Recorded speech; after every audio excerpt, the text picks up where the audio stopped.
Okay. Hello, and welcome to PSR, People Speaking Rail. I'm Mike Bowdendis, I'm the head of Intermodal Solutions here, joined as always by my colleague Joanna Marsh. Joanna, how are you doing today? Oh, pretty good. How are you? Doing well. Doing this from the mothership here in Chattanooga. Can hear it's raining outside Yeah. as we speak. Hopefully it doesn't rain out the game tonight. We're planning to go to the Lookouts game. Oh, okay. That sounds fun. That's fun. Yeah, Yeah. How's the weather down there? yeah. It's hopefully it's okay tonight. But yeah, I Yeah. wanted to have you talk about one of this article that you wrote just the other day, I guess April 12th, which was yesterday, on the autonomous rail vehicle maker. So this was interesting. I mean, this just kind of picture just really sort of captures your attention right away. At least it did for me. And this is a Parallel Systems. You interviewed their CEO. Why don't you tell me about that? Yeah, sure. So they are working on technology to sort of, in a way, kind of produce autonomous rail cars. So you wouldn't have a locomotive, but it would actually utilize the existing freight rail network. So there wouldn't be, additional tracks laid down. But so it would use the existing freight rail network, and you would have these rail cars, and it's looking actually kind of like intermodal containers. So it's actually kind of looking like chassis, and then you you would put them on the rail track and have the containers go by. And so they've been in existence for a little while. The company has, and they've done one sort of prototype car, and so now they're actually they're in the process of constructing, or they have constructed multiple cars, so not just one, but to have actually like several cars, and to attach them together and then see how that goes. So it's all still very much in the testing stages. So I mean, you have that element of like how to test multiple cars, but then also how does it perform in terms of actually moving, with with all the other sort of factors that play into the physics of moving big, big pieces of things. So Yeah. that's So, that's kind of where they're at right now.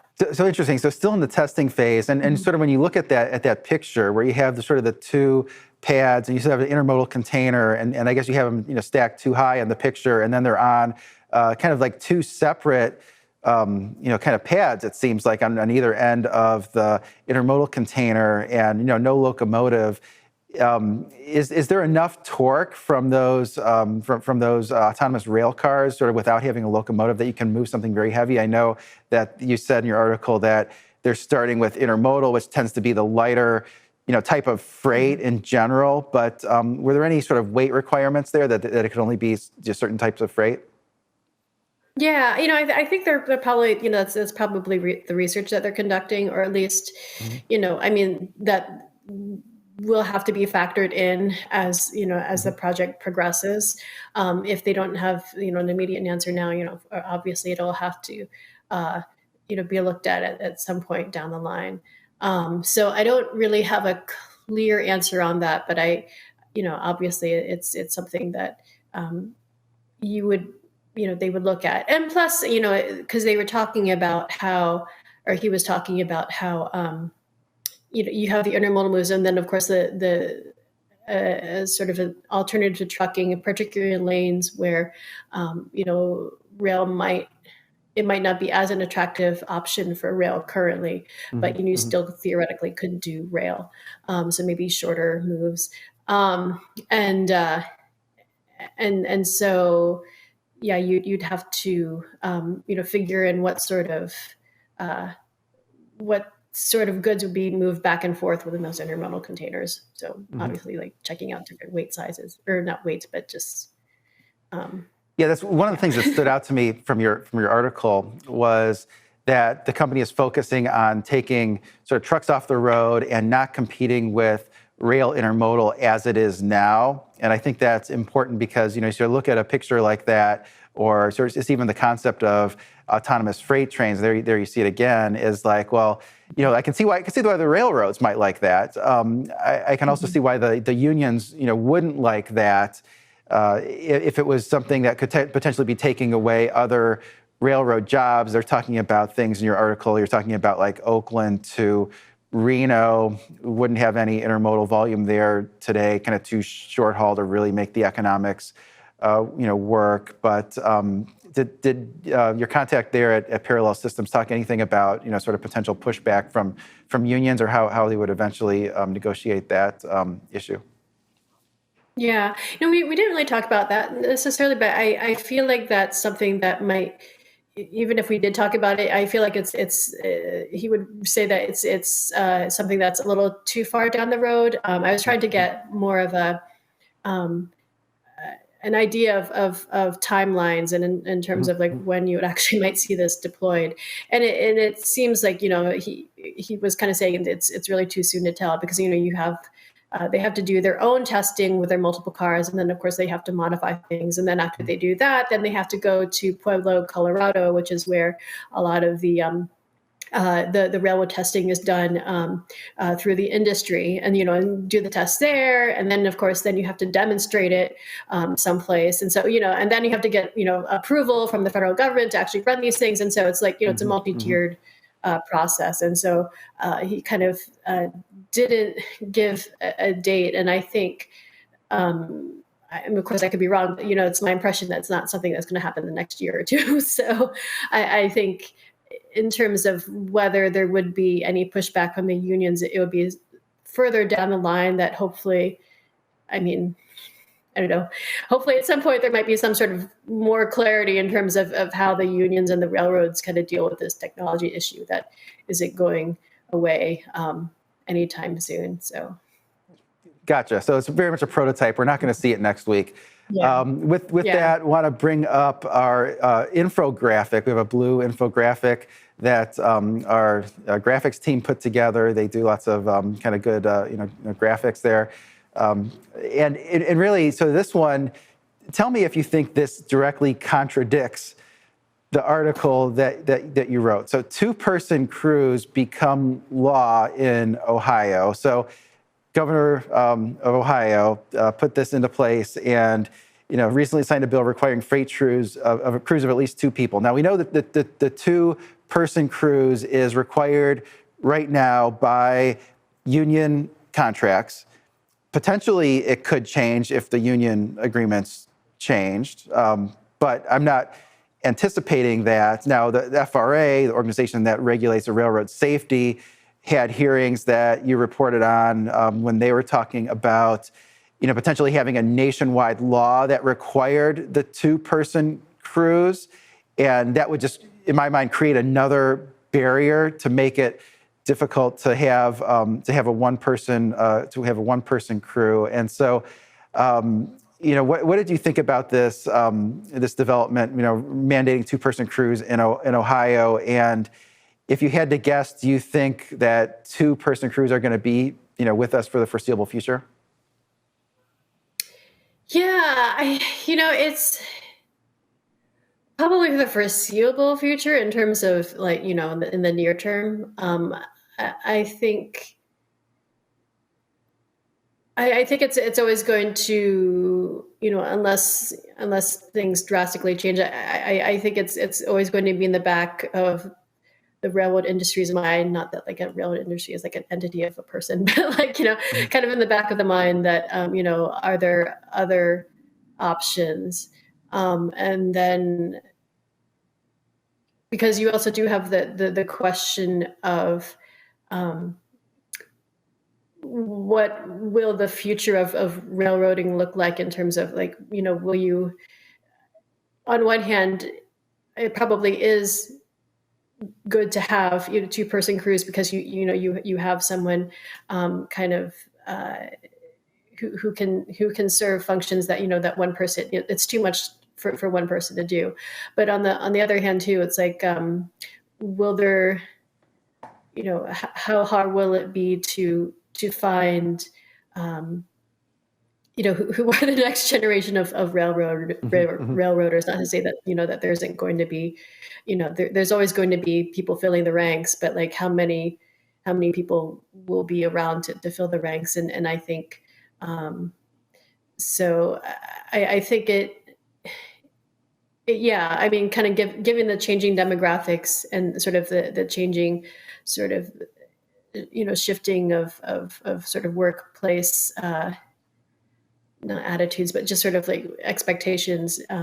I don't think it's an issue that's going to go away necessarily, but I'm not quite sure how it'll resolve itself. I think right now the rail industry kind of feels the heat right now and the spotlight on itself, and so a lot of the discussions about two-person crews might be on the back burner, but I don't know if it's totally gone away. Or like one-person crews. I'm sorry, but yeah, I mean, and of course, the unions argue too that you've had all these safety advancements, and so why can't you have those safety advancements and still have the same level of workers that you have had, so that would improve the operations safety even more, as opposed to sort of using the technology to cut back on people.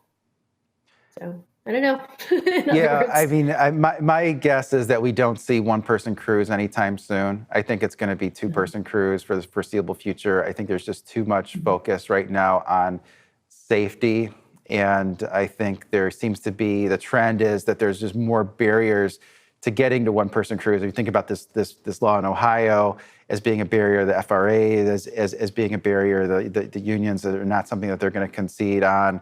So I think we'll have two-person crews for the foreseeable future. We want to move on to, you did a write-up of Greenbrier's Analyst Day, or I guess you did an update on Greenbrier's earnings, which kind of interesting. They didn't have an earnings call, which was very unusual. I've never known them to do that, but then they had an Analyst Day, which I don't remember them having an Analyst Day before, but what can you tell us about what they have said so far?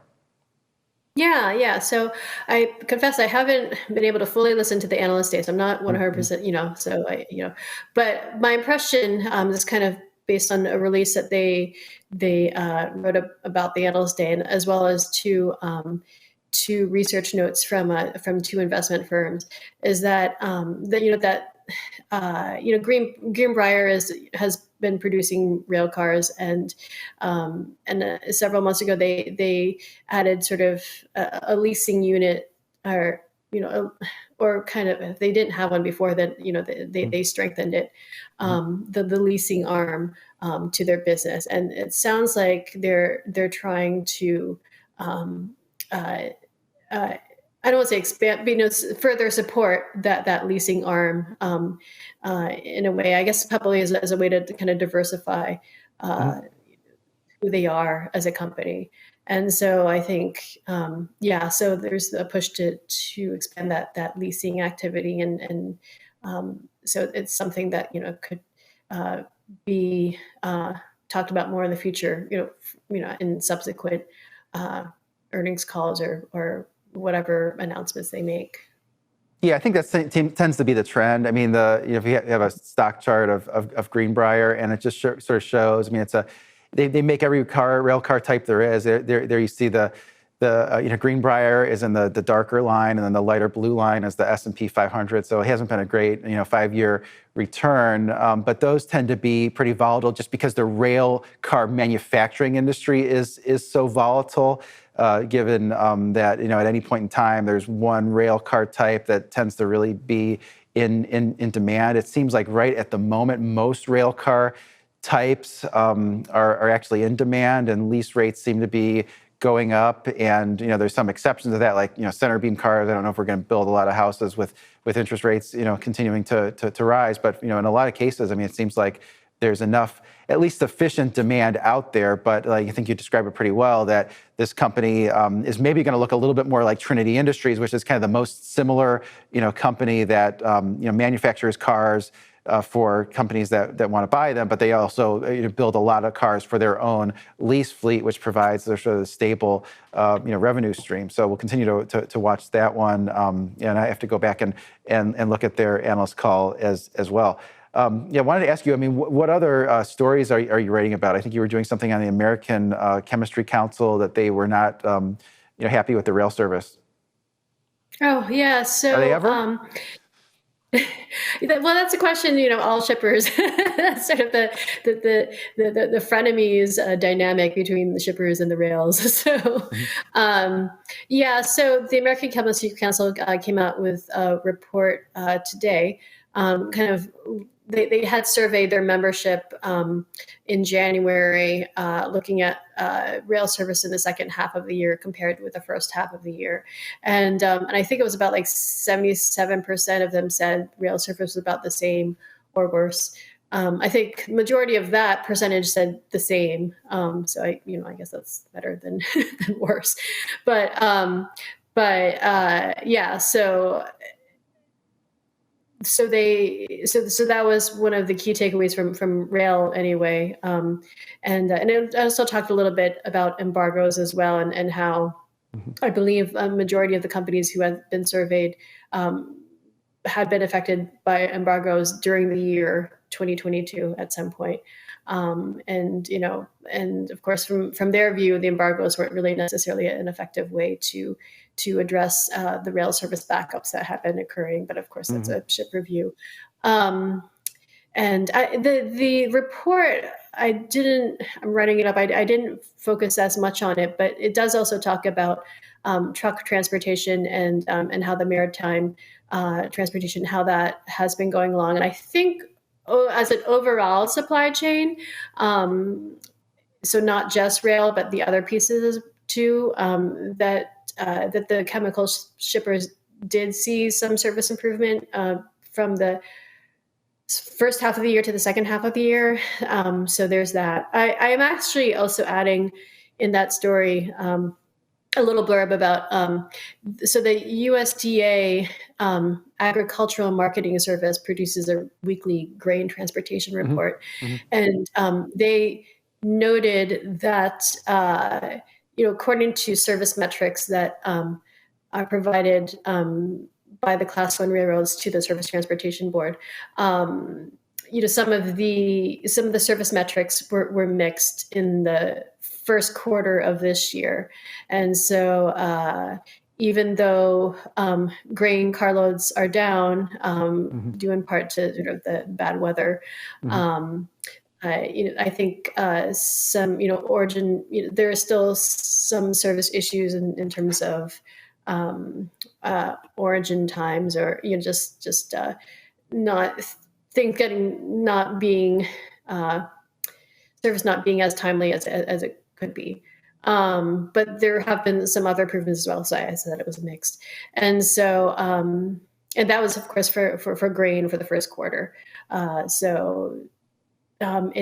so I guess rail. I guess the takeaway is that rail service is still an issue, and shippers are Yeah. still uh, and the railroads are still frenemies. So yeah. Yeah, I mean, it is. I would be disappointed if I was a shipper, and we've seen the volumes come down, particularly like in certain sectors, they've really come down a lot, like you mentioned in grain, and that they're still seeing, service issues. Even though the rails have made a pretty significant push to recruit new workers, retain new workers, which was really sort of the main thing that they blamed all the service issues, on. So. With that, I want to move on to, I'll do a couple of intermodal charts from the FreightWaves sonar products. Yeah, we're going to bring up domestic rail container volume, and those haven't been great. I think overall the rail intermodal volume is down double digits. What is last week, like about 13% for both domestic and international. This one just looks at domestic loaded volume. You see that latest dip is related to the Good Friday holiday, adjacent to Easter. You see similar in the previous years, but certainly domestic intermodal volume I don't think has surprised anyone to the upside. You can bring up a couple other charts here, and the intermodal contract has been one chart that I found this one to be pretty interesting. So this is from a company that processes transactions. And so I'm putting that all the way back to 2018. And those white horizontal lines are, each year. And you kind of see kind of gradual step ups from 18 into 19. And then, really, 2019 was a weak year for freight. So kind of the first half of 2020 was down.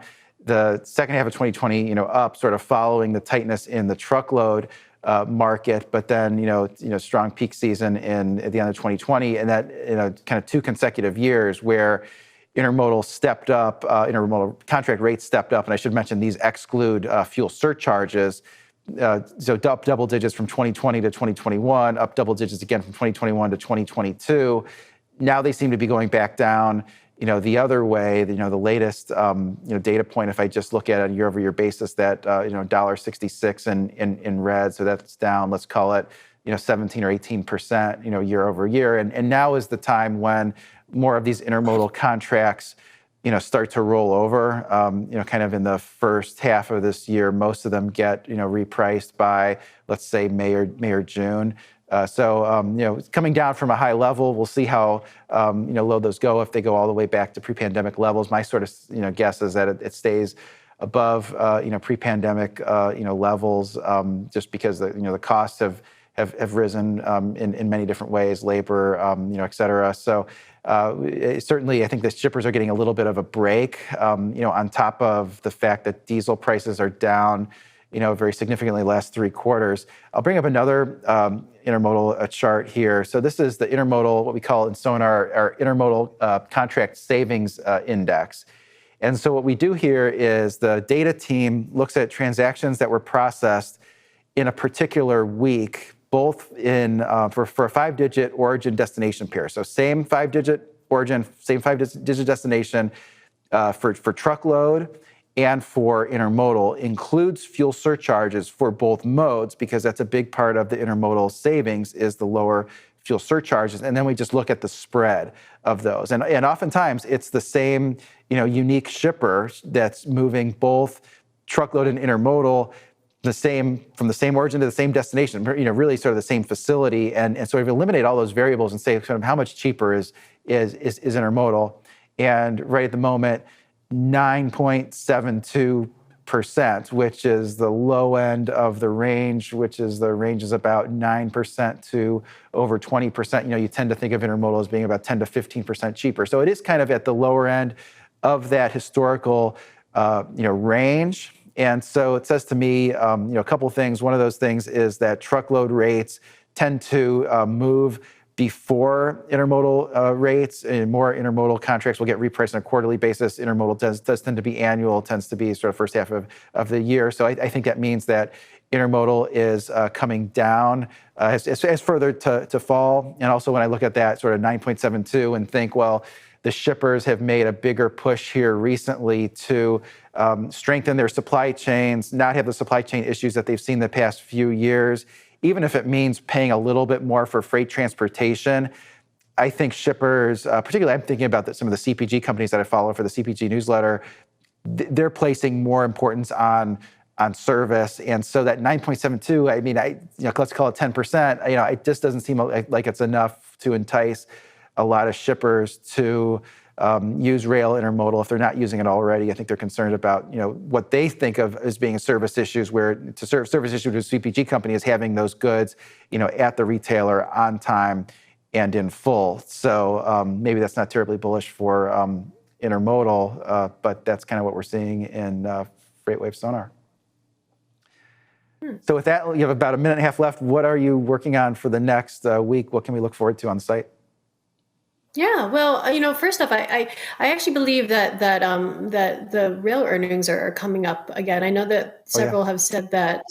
Yeah, several have said that their release second the release dates for the first quarter of 2023. That's the year that we're in. Yes, are coming the last week of April, and then I usually, although I confess I haven't looked. CSX and Union Pacific are among the first to report results. And so unless things have drastically changed, which, you never know, they would be reporting results next week. And so So yeah, this will be interesting to see, what they say. In the there were when they had the earnings calls in January, they were kind of talking about how uh, not to sort of expect a softer market in terms of like economic, like Mhm. macroeconomics, but and so I don't really see any surprise there, but it'll be interesting to see like what they say about service and safety as well, given all the spotlight that's been on safety lately. Yeah, it'll be interesting. I mean, and then next week also, I mean, in addition to the rails, JB Hunt reports. I mean, I think it'll be interesting from my perspective to see if they agree with that analysis I just described from the sonar data product that shows sort of the intermodal contract rates coming down from a high level. But we'll look forward to that, and we'll keep watching your articles on the sites. How can people subscribe to the FreightWaves rail newsletter? Yeah, so there's a link at the bottom of the articles, and you can also go to www.freightwaves.com/subscribe, and all the newsletters should be there. So subscribe Well, to them okay, all. everyone, go do that, and hope everyone has a great day.